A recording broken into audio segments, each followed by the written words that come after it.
Olá, pessoal, sou a Mari Ferreira, estou aqui com o nosso CIO, João Piccioni. Tudo bem, João? Tudo bom, Mari? Tudo jóia. Bom, a gente vai começar então mais um vídeo, né, falando da rentabilidade dos nossos fundos, principalmente os fundos em destaque, os fundos da nossa carteira recomendada. E agora, há um mês das eleições americanas, e com tanta tensão na geopolítica, né, mundial, a gente percebe o mercado muito resiliente. E isso vem refletindo principalmente dos nossos fundos de ações internacionais. Vamos começar o papo, João, falando desse mercado internacional e de como você está vendo todas essas movimentações recentes. Tá bom, Mari, vamos lá. Bom, os mercados, de uma forma geral, eles continuam naquela dinâmica de bull market. Né? O mês de setembro ele foi marcado pela reunião do Federal Reserve, né? O Fed ali, Jerome Powell, decidiu pela queda de juros de 50 pontos base da economia americana. No Brasil a história foi um pouquinho diferente, né? A gente teve um aperto monetário, mas lá fora o que a gente pôde perceber, no final das contas, foi o retorno do apetite dos investidores pelo risco. As bolsas americanas, elas andaram muito bem depois desse anúncio de corte de juros e da sinalização de que mais cortes devem acontecer daqui para frente. A gente percebeu uma dinâmica favorável para o segmento de tecnologia, que acabou se recuperando ali, recuperando mais um pouco, quando a gente vê aquele buraco que a gente teve no mês de agosto. O setor de tecnologia andou muito bem, e aí até com algumas surpresas mais microeconômicas, né? Por exemplo, a gente teve os eventos da Apple, tivemos ali anúncios relacionados à Microsoft, o Mark Zuckerberg falando do óculos novo dele, enfim, algumas coisas que resgataram um pouco do apetite. Até o Jensen Huang também merece falar aqui, né, presidente da CEO da NVIDIA, também muito otimista com o futuro ali dos produtos da NVIDIA. Então, tudo isso acabou resgatando um pouco desse apetite pelo risco. E a gente viu as bolsas americanas fazerem novas máximas.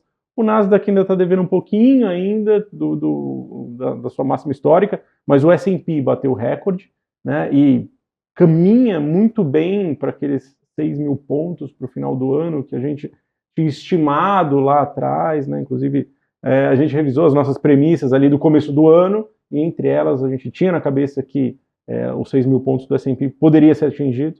Muito provavelmente vai acontecer aí nesses próximos meses, a despeito aí desses problemas geopolíticos que começaram a ganhar força nos mercados internacionais, né, principalmente ali no Oriente Médio, e também da questão vamos dizer, das eleições, que parecem ter saído um pouco do radar. Né? Os investidores eles ficaram menos preocupados com a questão das eleições, especialmente porque ambos os lados, apesar das suas diferenças, indicam que eles devem tomar um pouco mais de conta da economia americana. Né? Ambos ali têm na cabeça o American First, né? Então vão trabalhar para fazer a economia americana se destacar nesse cenário global.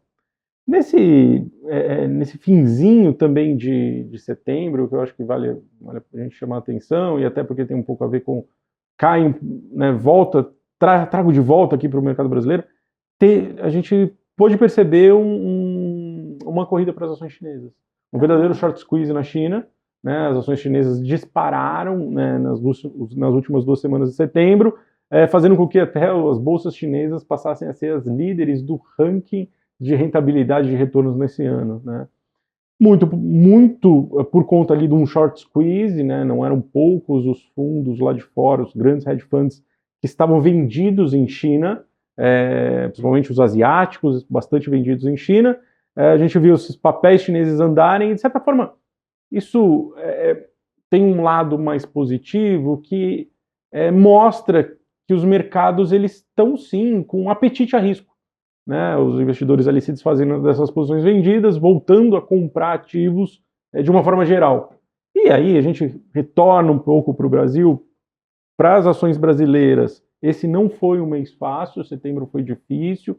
A gente viu tanto as ações do Ibovespa quanto as ações aí do índice Small Cap caírem bastante. A Bolsa Brasileira, assim, vamos dizer, incomodada um pouco por conta do processo de aperto monetário aqui no Brasil, todo mundo com muita dúvida em relação à política fiscal, e, em parte também realizando um pouco dos lucros, afinal era o terceiro mês, né? Na verdade a gente teve ali junho, julho e agosto, foram 3 meses consecutivos de alta na Bolsa Brasileira, e aí setembro, essas coisas, vamos dizer, o apetite se arrefeceu um pouco.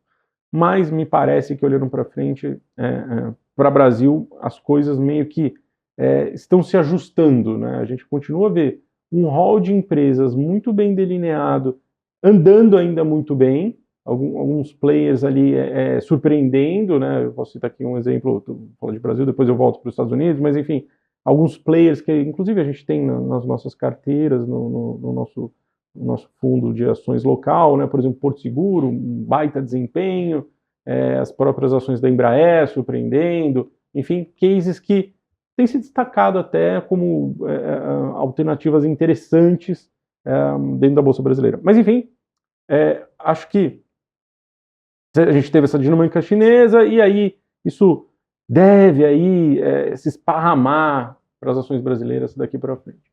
Mas aí, voltando para os Estados Unidos, o cenário parece bastante construtivo, né? Tanto em termos da economia, a economia ainda permanece resiliente, apesar das expectativas de, vamos dizer, de redução de juros ali na frente, por conta de uma desaceleração. Não me parece que essa desaceleração é tão intensa assim, então a gente deve ver resultados corporativos muito fortes ainda ao longo da temporada de resultado, que começa em breve, daqui a pouco. Né? Dia 15 de outubro a gente tem ali os bancos americanos divulgando seus números, então me parece um caminho bem aberto aí para as coisas continuarem funcionando, enfim, para a gente trazer retorno aí para os investidores.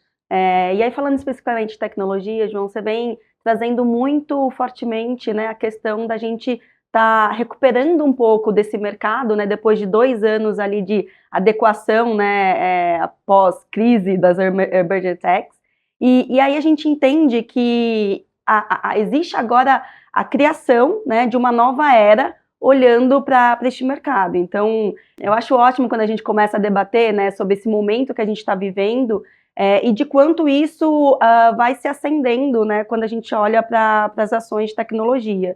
Então é quase que dizendo assim, né, a gente está começando uma nova era e a gente olha para esse mercado que está ascendendo de uma forma muito positiva comparado aí com o passado. É verdade, Mari. As iniciativas elas estão ficando cada vez mais claras, né? Ali em junho, bom, a gente teve um primeiro semestre fantástico para as ações de tecnologia, né? Eu acho que o evento da Apple ali, o WWDC, acontecido em junho, ele foi meio que o estopim para o mercado ficar antenado, vamos dizer, os investidores ficarem antenados com as possibilidades que viriam ali para frente. Em julho, o Satya Nadella, né, CEO da Microsoft, ele foi bastante enfático que os investimentos continuariam a todo vapor. A gente pode perceber um certo mau humor, talvez, ali no meio de agosto, mas as coisas começaram a se recuperar com uma força impressionante no final de agosto e agora em setembro. E a dinâmica dos comentários, dos CEOs, dos participantes de mercado, começou a ganhar um tom muito positivo, especialmente para essa reta final de ano, e lógico, isso daí vai se perpetuar para 2025, 2026. Eles muito otimistas com a questão da utilização da inteligência artificial, da construção de toda a infraestrutura para a inteligência artificial, e agora do lançamento dos primeiros produtos que tem na sua essência a inteligência artificial, né? Então, agora a gente vai estar começando a acompanhar a vinda do iPhone 16 para o mercado. Muito provavelmente a gente vai ter lançamentos interessantes aí da Amazon em breve. A Amazon deve colocar, vamos dizer, a Alexa para conversar com você de verdade, né? Em breve realmente. Isso deve vir. E a gente vai ver mais aí para a virada do ano e para o ano que vem, as novas frentes que o Zuckerberg vai trazer para a gente, né? E pelo que a gente pode ver, até no evento recente da Meta, a proposta dele de acabar com a fricção, com o uso, né, do óculos para você se conectar, para você começar a interagir com as coisas ao seu redor, né, a questão da realidade aumentada, deve fazer com que o mercado ganhe uma atração gigantesca, né? E ele foi muito claro em relação aos seus investimentos, deve continuar colocando muito investimento em chips da NVIDIA, continuar comprando, abastecendo ali seus servidores e fazendo com que a dinâmica seja muito favorável. Eu estou muito construtivo em relação à tecnologia para essa reta final de ano. A gente está vendo as coisas sendo desenvolvidas sob a ótica micro, eu não acho que é nem micro, não é mais assim do setor. A gente pode perceber alguns casos que normalmente são precursores de crescimento de lucratividade do setor, mostrando um desempenho bem fora da curva, né? Eu estou falando aqui das empresas de memória, que apresentaram resultados muito interessantes nesse trimestre. Normalmente elas são... o ciclo começa por elas, né? Elas aceleram a margem, a rentabilidade, porque elas estão recebendo muitas encomendas, e isso começa a caminhar para os demais setores desse mercado de tecnologia. Então, me parece, sim, que a gente vai ter uma dinâmica muito favorável, esse vento de cauda mesmo, levando essa bolsa, levando essa S&P para 6 mil pontos, levando o mercado inteiro, e aí eu acho que o Brasil vai acabar entrando nessa mesma bola de neve, vamos dizer assim, e a gente vai ter uma reta de final de ano muito poderosa aí para os investidores. Eu estava conversando com o Pedro, né, o Fast Ticker, que é nosso especialista em tecnologia aqui, ele trouxe um ponto assim, né, muito, muito, muito curioso. Com o avanço da tecnologia que a gente viu acontecendo agora em 2024 e também com o avanço, né, das ações de empresas de tecnologia, chegou a hora da gente... chegou a hora não, né? Passou da hora de a gente ganhar dinheiro com tecnologia, além de consumir muito também, né? Como a gente faz hoje. Com todo esse cenário positivo, a gente viu, né, o resultado se refletindo nos nossos fundos internacionais. Vamos começar pela família de tecnologia, especificamente aí com o Empíricos Blockchain, que acabou de ser rebatizado, né, João? Verdade. Agora ele chama Empíricos Tech Chain. A gente fez essa adaptação mais para a gente conduzir, né, de uma forma mais clara, né, todos os fundos que fazem parte da família de tecnologia. Então a gente está construindo blocos assim para ficar mais conectados e vocês conseguirem as informações de forma mais simples mesmo, mais, né, fácil. O Empíricos Tech Chain, que carrega na sua posição NVIDIA, Epilove, Meta, Broadcom, enfim, né, uma carteira bem interessante aqui. Ele avançou 5,53% esse mês, né, esse mês passado. O Empíricos Money Bets encerrou o mês com 2,70% de rentabilidade. Já o Tech Select encerrou o mês mais fraco, né, do que os outros fundos de tecnologia, com menos 69% aí, né, no final do mês. Bom, eu quero aproveitar então que a gente está falando dos resultados dos fundos de tecnologia, João, para que você explique para a gente qual a diferença entre esses 3 fundos que a gente trabalha mais fortemente aqui como destaque. Tá bom, vamos lá. Bom, o nosso carro-chefe é o Empíricos Tech Select. Ele é o maior fundo da família hoje.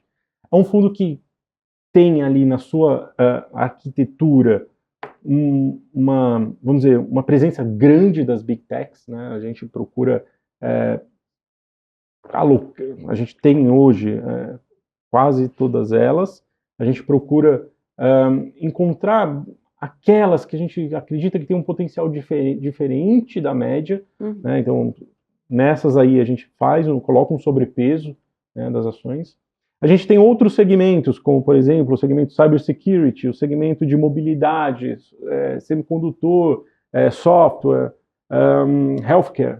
Então, são segmentos que complementam esse portfólio, né? O Tech Select é um fundo bastante conservador na sua essência, porque ele carrega, sim, as maiores empresas do mundo. As empresas que a gente detém no portfólio são empresas que valem acima de 100 bilhões de dólares, ou seja, é um portfólio extremamente montado com empresas vencedoras na economia global. Então, ele tem essa característica, mas lógico que se aproveita muito desses impulsos ligados aí ao setor de tecnologia como um todo. O Moneybets, por sua vez, ele tem uma pegada um pouco mais de fronteira de tecnologia, né? A gente procura explorar casos um pouco mais diferentes, casos de empresas que ainda estão naquela fase de crescimento exponencial, né? A gente pode citar aqui o caso de Epilove, por exemplo, é uma empresa que a gente acompanha, eu acompanho já há muito tempo, e que, assim, tem sido destaque nas bolsas internacionais, né, uma das ações que mais sobe na Nasdaq, né, nesse ano. A gente tem ali no Moneybets segmento também de healthcare, né, de saúde, mas ligado à questão da instrumentação médica, então um segmento mais avançado, né, o segmento de tecnologia ligado à saúde, e também o segmento de energia, e aí hoje o destaque são as ações da Cameco, a empresa que é uma mineradora de urânio, agora ela tem também um braço de enriquecimento de urânio, que tem se destacado até por conta dessa necessidade da inteligência artificial, né, da evolução da inteligência artificial de buscar energia renovável, né, fontes de energia renovável. E aí Cameco é um play que tem se aproveitado muito bem disso daí. E o TechChain, ele é um fundo que ele tem como característica a gente procurar empresas que tenham alguma relação com uma dinâmica de dados, né, seja lá os semicondutores, seja o mundo da nuvem, seja essa parte mais digital. E aqui a gente procura concentrar posições, então um fundo mais arisco mesmo, a gente procura concentrar em casos que a gente entende que tem um potencial muito grande à frente. Então a gente está muito mais concentrado nessa carteira, propositalmente. É vamos dizer, um play que, por sua concentração, ele é mais arriscado, mas guarda nomes também de empresas gigantescas que espero que no longuíssimo prazo deem retornos aí muito, muito acima da média. Então essa que é a ideia da família de fundos. Maravilha. O Moneybets, então, que acumula 38% de rentabilidade, né, nesse ano, excelente performance, e o Tech Select com 31% de rentabilidade em 2024. Maravilha. E ainda falando de internacional, né, vamos falar de bolsa agora. O Money Rider, ele fechou um mês negativo, né, em pouco mais de 2% aí. As ações de Salesforce foram um destaque, mas de qualquer forma o fundo ainda está com 27% de rentabilidade esse ano, né? Só pontuando, Mari, que em relação aos demais fundos de ações, eles sofreram um pouco o impacto do dólar nesse mês, né? Então, até por conta dessa mudança da política monetária americana, dessa dinâmica de juros mais baixos, o dólar perdeu muito espaço em relação a todas as moedas globais em setembro, inclusive o real. E aí, lógico, os nossos fundos eles têm essa pegada de investir em dólar, né? E acabam sofrendo também essa variação cambial. Então, só para a gente ter na cabeça, aí quando você fala assim, que o fundo ficou negativo, ele acabou ficando negativo em real, mas se você pega a cotação dele em dólar, ela acaba ficando no positivo. É uma dinâmica que às vezes é favorável, às vezes é negativo, mas pensando sempre que você está investido em dólar, né? Isso é muito importante.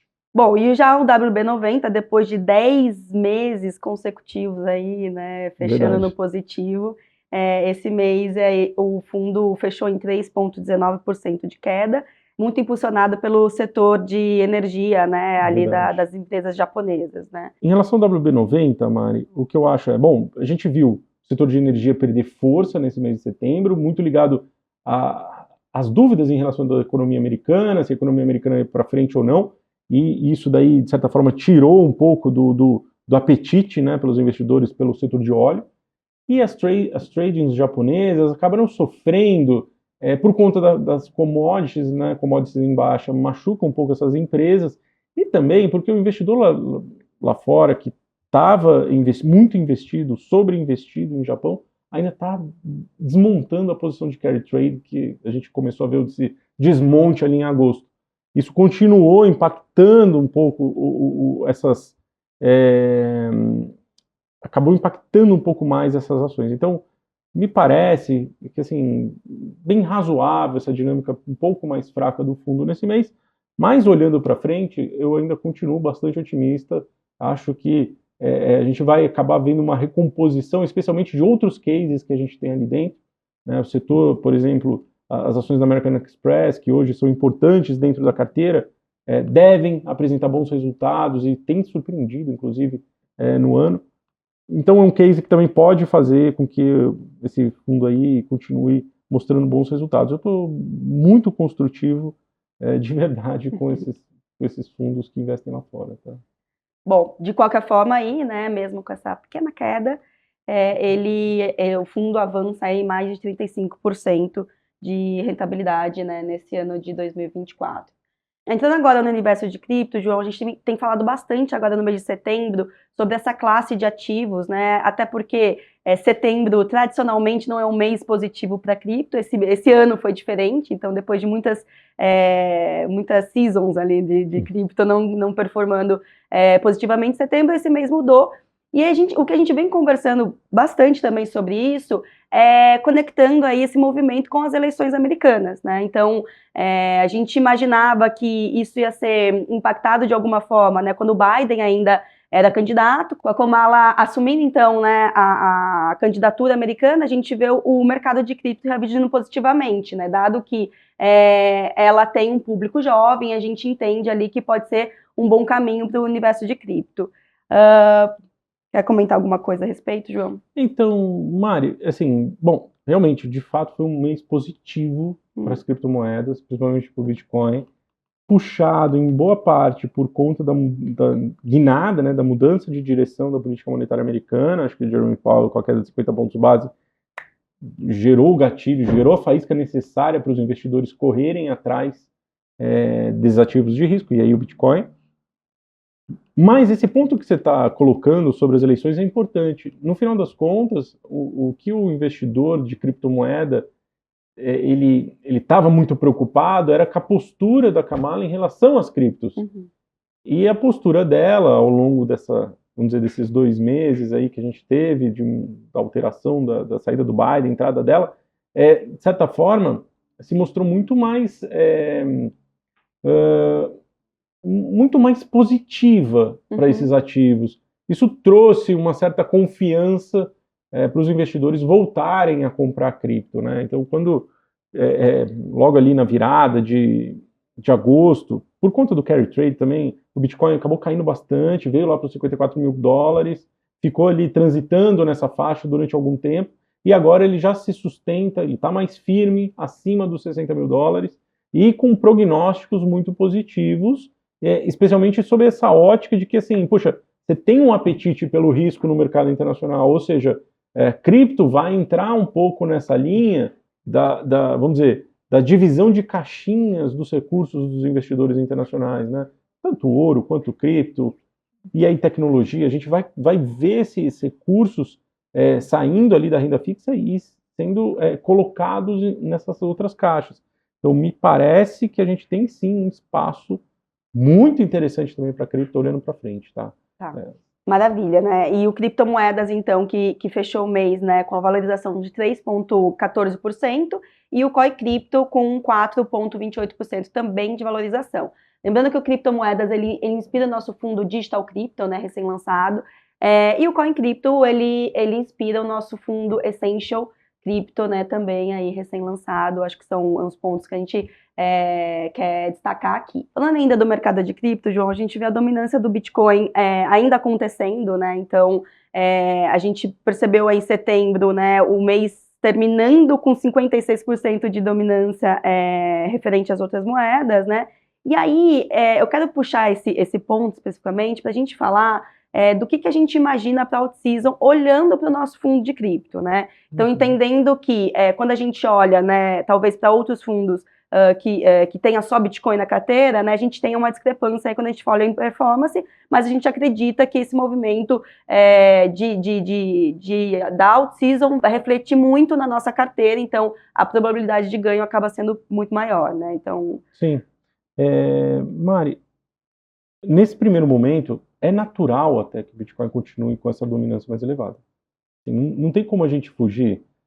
O Bitcoin hoje, ele vamos dizer, o único play, o único ativo, ou quase único, né? O outro é o Ether, mas enfim, ele é o único ativo no qual os investidores institucionais conseguem alocar os seus recursos, e eles estão fazendo esse movimento, ou seja, o grande ETF de Bitcoin das bolsas internacionais, o fundo da BlackRock, está comprando Bitcoin no mercado, porque ele tem uma demanda dos investidores institucionais. Então, isso, obviamente, acarreta numa dominância muito maior do Bitcoin frente às demais altcoins. E aí, à medida que o tempo for passando e novos ETFs forem sendo lançados, então, por exemplo, aqui no Brasil a gente teve o lançamento dos ETFs de Solana, lá fora também, provavelmente, a gente vai ver esse ETF de Solana nascendo, e aí vão vir outros em sequência, a gente vai começar a ver esse fluxo ser direcionado para esses demais ativos. Então, é uma questão do tempo, uma questão de tempo, uma questão dessa virada de ano, os investidores começarem a enxergar potencial em outras ideias. Os fluxos de recursos estão começando, no mundo da tecnologia, os fluxos de recursos estão começando a se dissipar, estão começando a ser encaminhados para os fundos de venture capital, e, muito provavelmente, a gente vai ver isso sendo direcionado também para essa, vamos dizer, para toda essa rede de moedas, de criptoativos que está nascendo. Então, assim, olhando para um horizonte um pouquinho mais alongado, essa dominância do Bitcoin muito provavelmente vai cair. A gente vai ver esses outros ativos tendo um desempenho melhor do que o Bitcoin. Mas obviamente, não é bem agora, tá? Não vai ser bem agora, mas vai acontecer sim com o tempo. Não é bem agora, mas agora é um bom momento de entrar, né? Justamente, né? Bom, vamos entrar agora na família dos multimercados, começando aqui pelo Carteira Universa, que apresentou uma perda de 2,60% nesse mês, né? Mas o fundo está subindo aí 2% esse ano. Acho que o Carteira Universa, o Felipe fala bastante ali na live dele mensal. A gente pode deixar o link aqui, inclusive, para quem quiser assistir, esse mês já teve. Bom, e falando do Wealth Trading, né? Que fechou o mês praticamente neutro, né, 0,04% de rentabilidade, então vamos falar que ele fechou neutro, e ele passa a ser, a partir deste mês agora, a Macro Select, né, partindo do pressuposto desses ajustes de famílias que a gente vem fazendo. Ainda, né, dentro de multimercados, a gente tem o Money Rider que também apresentou uma desvalorização de 1,63%, acho que todo esse cenário impactado, né, dólar, né? Pelo dólar. Aqui o efeito foi do dólar também. Tá. Também, e bolsa local que não está... No caso do Money Rider, o que pegou mais foi o dólar. A gente viu também a abertura de juros de alguns ativos que a gente tem ali dentro. Então a gente carrega um pouco de NTNB também, a gente viu essa abertura de juros. Mas quando a gente olha os books de forma individual, o book de ações, o book de commodities, todos eles fecharam em dólar positivo. Então, foi relativamente tranquilo. Tá bom. Caminhando aqui para a bolsa local, a gente tem como destaque na nossa carteira recomendada o Deep Value. O Deep Value, a gente conseguiu minimizar as perdas dele, né, com o mês conturbado que a gente teve aqui na bolsa local, e ele fechou em 1,31% de perda, né, então a gente conseguiu minimizar isso. E falando agora de fundos de renda fixa, eu acho que a gente sempre passa pelo cash yield, mais por protocolo, né? Ele é o fundo caixa, mas ele é um fundo caixa que é bem interessante, assim, né? Ele roda ali 104%, 105% do CDI, dependendo ali do período, mas ele é um fundo importante para você ter na sua carteira. E a gente tem também o renda fixa ativo, né? Que fechou o mês em 0,66% de rentabilidade. Puxado pela NTNB, né, os títulos Tesouro Inflação tiveram um mês ruim também com a abertura de juros aqui no Brasil. Essa questão da política monetária mais restritiva no Brasil acabou afetando a curva de juros, acabou empurrando os juros muito para cima. E o desempenho de todo segmento de renda fixa, vamos dizer, que está posicionado em títulos, acabou sendo muito ruim. Então essa foi a dinâmica aí dos nossos fundos de renda fixa, que tem uma exposição grande, né, ao juros real.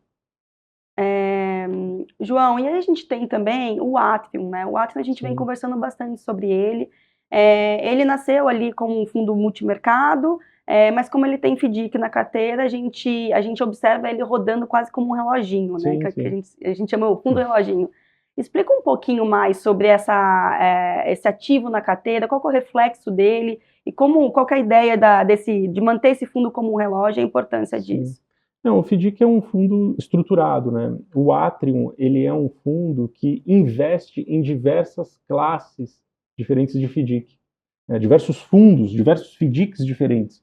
ele tem por característica uma rentabilidade combinada com o fundo, né? Então, os ativos que estão ali dentro, eles são marcados na curva mesmo, né? Então, por isso que ele tem essa característica de reloginho mesmo. Uhum. É um fundo super diversificado, a gente tem dentro do Atrium diversos FDICs, isso proporciona ali uma certa... a gente consegue mitigar muito bem os riscos do crédito, né? Os FDICs, por sua natureza, por sua forma de construir, já são produtos extremamente versáteis em termos de risco, e aí quando você coloca vários deles em conjunto dentro de um portfólio, você aumenta ainda mais essa mitigação de riscos, e aí com uma taxa combinada esse fundo acaba performando muito bem. Ele não sofre as influências de mudança de curva de juros, de idas e vindas do Ibovespa e por aí vai, né? Então são fundos muito mais, vamos dizer, relógios mesmo, né? A gente fala ali, mas enfim, são fundos que entregam o prometido e quando bem trabalhados, quando bem geridos, eles têm uma performance excelente no longo prazo. Que é exatamente o que está acontecendo com ele, né? Rodando aí 123% de CDI no ano. E aí, para a gente finalizar, vamos falar de previdência. Aqui a gente vai trazer mais o Global Return, né? Que também foi impactado pelo dólar, também Exatamente. Fechou levemente negativo aqui o mês. É uma carteira enxuta, então, consequentemente, aí a gente viu ela ser impactada ali na nossa ETF de World 11, né? Vamos lá, a gente teve esse efeito do dólar, né, que acabou pegando um pouco o ETF, e teve também o efeito das NTNBs que tiveram um desempenho ruim em setembro. Uhum. Mas é aquilo que eu tenho reforçado, me parece um momento muito favorável para novos aportes, né? A taxa de juros real está super elevada. Então, você comprar os títulos agora, pensando em previdência, pensando no horizonte mais alongado de tempo, puxa, é super favorável.